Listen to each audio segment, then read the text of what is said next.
အာနာသိစစ်ကောင်စီဟာအယက်သားပြည်သူတွေကိုကျူးလွန်တဲ့လူခွင့်ရေးချိုးဖောက်မှုတွေပုံမလုံးဆောင်လာတယ်လို့အမျိုးသားညီညွတ်ရေးဆိုရအန်ယူဂျီလူခွင့်ရေးဆိုင်ရာဝန်ကြီးဌာနကအော်တိုဘာလ4ရက်နေ့ညပိုင်းမှာသတင်းထုတ်ပြန်ပါတယ်။စစ်ကောင်စီကအယက်သားပြည်သူတွေပေါ်ဗတ်ပေါင်းဆောင်ကနေလူခွင့်ရေးချိုးဖောက်မှုတွေနဲ့တိုက်ခိုက်မှုတွေကိုမှတ်တမ်းတင်ထားတဲ့ဆိုတာကိုအသိပေးထားပြီးစေအုပ်စုဟာသူတို့ဂျိုးပန်းနေတဲ့ရွေးကောက်ပွဲအတွက်အားစိုက်ပြင်ဆင်သူတို့တစ်ဖက်မှာလည်းအကြမ်းဖက်မှုတွေကိုပို့ပြီးတော့အရှိန်မြင့်ပြီးလှုပ်ဆောင်နေရလို့ဖော်ပြထားပါတယ်။စစ်တပ်အာဏာသိမ်းပြီးချိန်ကနေစပြီးအခုနှစ်စက်တင်ဘာလကုန်ပိုင်းအထိအချက်လက်တွေရတော့စစ်ကောင်စီတပ်အာဏာသိမ်းပြီးလေကြောင်းတိုက်ခိုက်မှုအကြိမ်ပေါင်း3950ခန့်ပြုလုပ်ခဲ့ရမှာအယက်သားပြည်သူတေဆုံးသူ4100ကျော်ရှိတယ်လို့အသိပေးထားပါတယ်။တေဆုံးသူတွေထဲမှာတော့အသက်18နှစ်အောက်ကလေးငယ်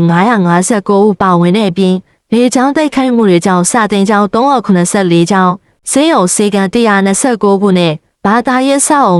986ခုပျက်စီးဆုံးရှုံးခဲ့ရတယ်လို့လည်းဆိုပါတယ်။စစ်ကောင်စီရဲ့လေကြောင်းတိုက်ခိုက်မှုတွေမှာ Air Strike, Drone, Paramotor, Helicopter စတဲ့လေကြောင်းတိုက်ခိုက်မှုပုံစံမျိုးစုံနဲ့ပြုလုပ်နေတာလို့အန်ယူဂျီလူခွင့်ရေးဆိုင်ရာဝန်ကြီးဌာနကထုတ်ပြန်ပါတယ်။စစ်ကောင်စီဟာအစိုးရအပြုံလိုက်တပ်ဖြတ်မှုတွေကိုလည်းစက်တိုက်ကျူးလွန်လျက်ရှိပြီးအစိုးရအပြုံလိုက်တပ်ဖြတ်မှုပေါင်း452မှုအထိကျူးလွန်ခဲ့တယ်လို့ဆိုပါတယ်။လက်ရှိချိန်ထိစစ်တပ်ရဲ့အစိုးရအပြုံလိုက်တပ်ဖြတ်မှုကြောင့်တေဆုံးသူပေါင်း4963ဦးရှိတယ်လို့ထုတ်ပြန်ထားပြီးတေဆုံးရသူတွေထဲမှာအသက်18နှစ်အောက်ကလေးငယ်938ယောက်အမျိုးသမီး829ယောက်ပါဝင်တယ်လို့ဆိုပါတယ်။စစ်ကောင်စီကပြည်သူတွေကိုပြစ်မှတ်ထားတိုက်ခိုက်တာတွေပို့လုံနေလို့လေကြောင်းတတိစေရေးတတိရှိကြဖို့ကိုလည်းတော်လိုင်းအင်အားစုတွေကတိုက်တွန်းလို့ဆိုထားပါတယ်ရှင်။